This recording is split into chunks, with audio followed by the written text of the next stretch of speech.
An expert panel in the US has rejected a proposal to roll out COVID-19 booster shots to all Americans aged 16 and older.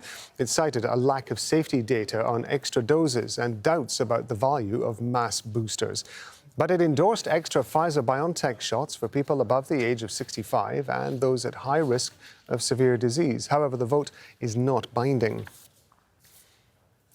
Dr. Amesh Adalja is a senior scholar with the Johns Hopkins Center for Health Security. He's joining us by Skype from Butler in Pennsylvania. It's good to have you with us on Al Jazeera. Now, I know this question was not considered by the members of the committee, but the question to the rest of the world must be, is it the right time to be talking about a third booster jab when so many people in the world haven't even got their first jab?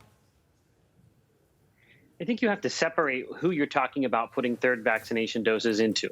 We've already seen that for immunosuppressed populations, that this is something that's beneficial because they tend to not respond to the standard regimen of vaccines, and that's something the WHO has actually endorsed. When it comes to the general population, I think you have to parse it to see where are we seeing declines in efficacy when it comes to serious disease, and that's why there wasn't a yes vote for the general population. But in some of those higher risk groups, those that are elderly, there seems to be some benefit. I don't think in the United States it's a question of supply. I think we have these vaccine doses are already there on hand for people to get. But I do think in general, when you're looking at the trajectory of the pandemic, it's first and second doses that are the most important.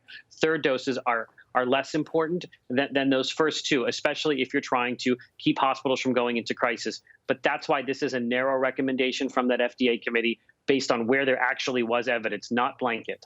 There is still a lot of pushback around the world from people who are unwilling for a variety of reasons, some of them, of course, legitimate, from taking the initial vaccines. How much of a difference would it make to controlling COVID-19 if people were being offered a third vaccine?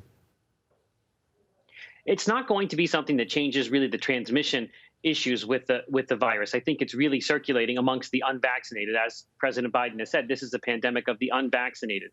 What that third dose will do is protect some people who are at high risk for severe complications from needing hospitalization. So it may have an impact on hospital capacity in some parts of the world. But in general, transmission, that issue is going to be solved with first and second doses. Third doses, less important when it comes to transmission, but more about protecting those individuals who have higher risks for disease, who've seen some diminution in protection against serious disease with the vaccine because of their age, because of their high-risk conditions.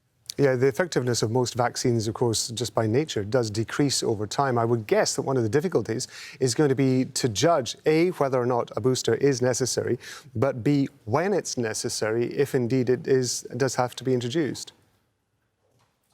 Right, and this is going to be something that the CDC ACIP committee is going to talk about next week, and they're a much more clinically focused group, which is going to talk about how do you implement the booster, what is the timeline for it, who are those high-risk conditions. And right now it looks like it's probably going to be 6 months plus from your second dose of only the Pfizer vaccine, because remember, this was all about just the Pfizer vaccine.